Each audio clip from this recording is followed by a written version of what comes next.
Mintis nekyla mūsų galvoje kaip kibirkštis iš niekur. Jos yra natos užrašytos dar prieš gimimą,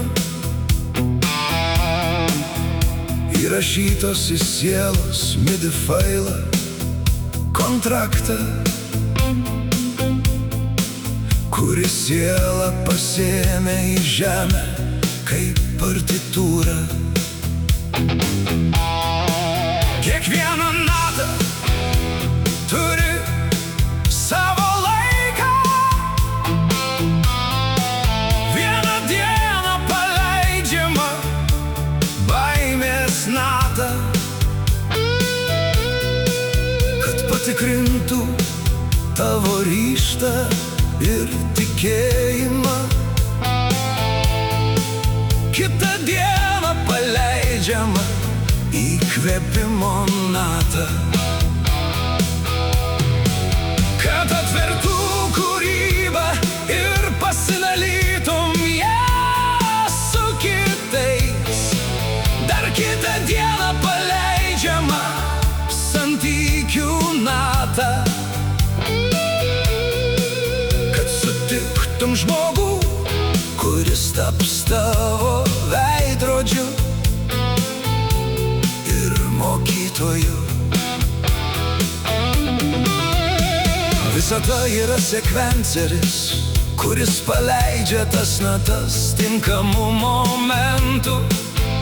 Iš šalies atrodo atsitiktinumas, bet kiekvienas susitikimas, kiekvienas žodis, kiekviena mintis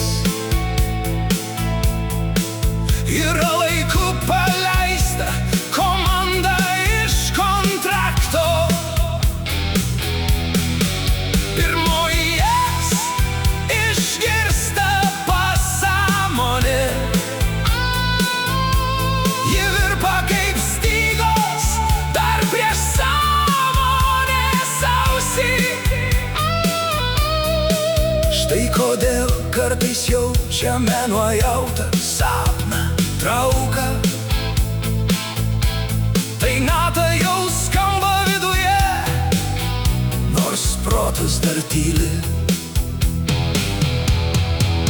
Tada mintis pereina per emocijų filtrą. Čia nusprendžiama, kaip jis suskambės.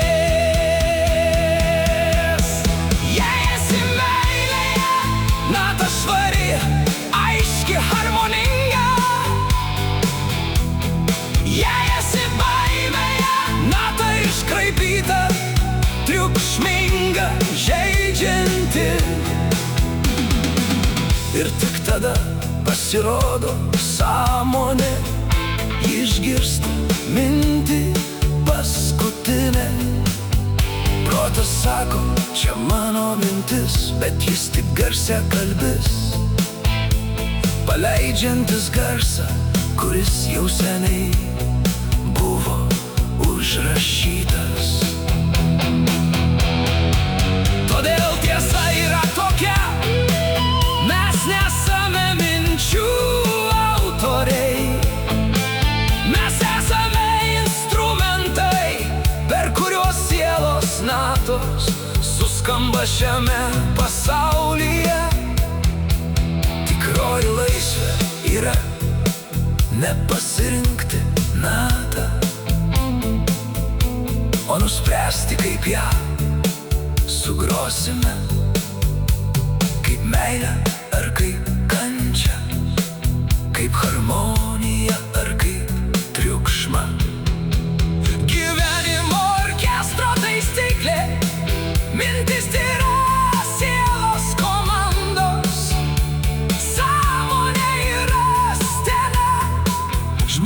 yra atlikėjas, o tikrasis kompozitorius nematomas, bet jo muzika amžina.